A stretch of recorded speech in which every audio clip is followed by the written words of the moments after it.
People, Deluded, I'm back again. Thank you very much for tuning back in. Now, it's transfer season.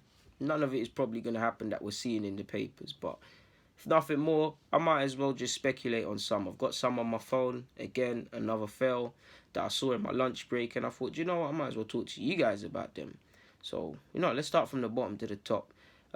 French newspapers have linked us with Moussa Dembele of Lyon. Now, I don't think it's going to happen. We've got other areas we need to invest and try and better moving forward before we think about a striker. But for me, when Emre came in, there were a lot of links with strikers, and there were a couple of journalists saying he would like another striker of sorts. And obviously he used Wells a lot, Aubameyang and Lacazette. He's used them frequently, used them both. Second half of the season, they've both been exclusively in the lineup more or less. But I think he wants another striker. Obviously, Welbs is going. I think he likes Eddie, and for depth purposes, he's been on the bench and stuff. But if you look at the bench and the travelling that young Eddie Nketiah has done to the amount of minutes he's played, it doesn't correlate. It's a handful of games. What was it? Who was it? Was it against United or someone? He came on for 20 minutes. Good cameo. Obviously, good way for him to end the season, to score his first Premier League goal against Burnley, indifferent game against Blackpool. These are a handful of chances, and he turned 20 the other day, actually, and he's done all right in Toulon.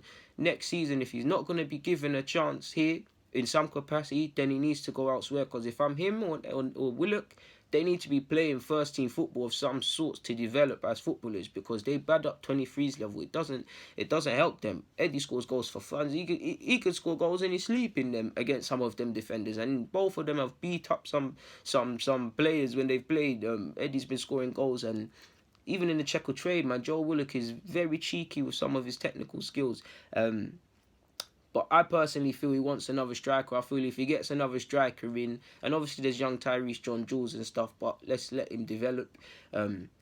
That's what he would like. If we could spend the money we could spend, I think he personally would like another striker. Allegedly, we're going to go back in for Alexis Claude-Maurice of Lorient this week with a £13 million bid. He's a player that's been scoring a lot of goals in the second division in France. Someone that I think's got a lot of technical ability. Again, he's 20 now. He's very raw, but these are the sort of market we need to go for in Guendouzi, and that kind of polish them off, potentially sell them on if they for profit one day, or if they don't quite make the levels, then whatever. Obviously, we want them to develop and things like that. And I like him. I think he's a very good player, and he's going to have a decent career. West Ham are on the case apparently as well. So we'll see how that one develops. Now, you've obviously seen that we've been linked with Carrasco for the last 6 months on a crazy thing, and Belgian newspapers have allegedly quoted Carrasco in saying, "There's an offer on the table, and negotiations with my agent is progressing nicely." He then went on to say, he said that, and then apparently his club, the Chinese club he's at now, because of tax purposes and whatnot, they need to make money, and he's made it known he wants to return to Europe, and not just Arsenal are interested. Apparently there's a club that plays consistently in the Champions League that wants him, so he wants to come back to Europe. He's probably earned his cash. He wants to come back to Europe now and play football. I wonder how much his playing levels dropped off because he's not necessarily playing in the most competitive environment. I'm just speculating there. So yeah, how much they'll want, I'm not too sure, but maybe a 20 million or 30 million euros could do it. And he's gone on to obviously say the club wants me, and the club that wants me has the resources for it. They accept the basic conditions set out by my current club. Now it's just a matter of sorting details out. So that's someone that's kind of really wants to leave, or he's been told he has to go, or he just accepted the fact that he could move. So obviously, Carrasco, he's a good technical-based footballer. He's played for Atletico. We've watched him play at the Emirates, forgive me if I'm wrong, for Monaco. He's obviously a Belgium international. My only, obviously, when you're linked with Fraser, and Fraser's a decent player, but Carrasco is more of an eye-catching name and stuff like that. My only query could possibly be, how much is his game really fallen off playing in China? How much of that makes sense, I'm not too sure, because Witsel was in China just the other week, and I think he had a decent season with Dortmund, so we'll see how that one develops, man. I personally feel let's just get the centre-half and the left-back at this moment, let Nelson, Amici, Saka and these young Gs get opportunities on the flanks, and if they take it, they take it. If not, it is what it is, personally. But there's that. Apparently, we're still trying to go for Calabria of St Etienne, the centre half. Not just us, City are interested, United are interested. Apparently, West Ham, Southampton. We can offer him a good project, and obviously Arsenal's French origins and the fact that he'll play a lot of football. There's some clubs that can offer him Champions League football. There's some clubs. I mean, City. The only thing is, would you necessarily play? They're getting rid of Otamendi, or he could leave.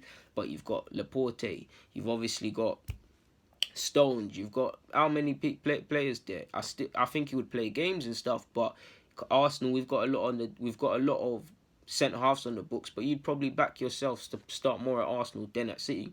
Of course, City Premier League winners, expected to challenge for champs. Pep Guardiola is a carrot in himself, and that's a big pull for a player when you have a manager like that. So we can offer him consistent football. We're playing Europa League football and things like that. But he would be a good player for me. I think he's got good height, good potential. He's young, so we'll have to take our time with him. But he could be a decent player for us. Apparently, his club need money, and they want to, in an ideal situation, would be to sell him and have him loaned back. Obviously, that's of no help to us because we need centre halves that can play next season. So see how that one develops. And apparently, we're going back in for Andersen and Dennis Praet, the Sanduro duo.